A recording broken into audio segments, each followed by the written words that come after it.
లంచ్‌కైనా సరే, డిన్నర్‌కైనా సరే, ఎవరైనా సరే చాలా సింపుల్‌గా టమాటో పెసరపప్పు ఎలా చేసుకోవాలో ఈ వీడియోలో చూద్దాము.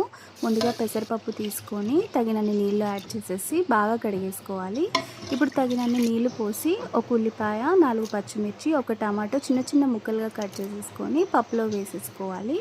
ఉప్పు, కారం, పసుపు, నూనె కూడా వేసేసుకొని కుక్కర్ మూత పెట్టేసి ఒక 2 విజిల్స్ వచ్చే వరకు ఉంచుకుంటే సరిపోతుంది. వన్స్ 2 విజిల్స్ వచ్చాక మొత్తం ప్రెషర్ అంతా పోయే వరకు కాసేపు పక్కన పెట్టండి. ప్రెషర్ పోయిందని చూసిన తర్వాత మూత తీసేసి పప్పుని బాగా కలిపేసేసుకోండి. ఇప్పుడు మనం తాలింపు కోసం పెట్టేసుకుంటున్నాము. సో తాలింపు గింజల్ని నూనెలో వేసేసి కాసేపు వేయించుకోవాలి. ఇప్పుడు కొన్ని ఎండుమిర్చి అండ్ కరివేపాకు కూడా వేసేసుకొని కాసేపు వేయించేసుకొని ఉడికించిన పప్పు కూడా ఈ తాలింపులో వేసేసుకోవాలి. అండ్ కట్ చేసుకున్న కొత్తిమీర కూడా వేసేసుకొని దించేసుకుంటే చాలా సింపుల్గా పెసరపప్పు టమాటో రెడీ అయిపోయింది.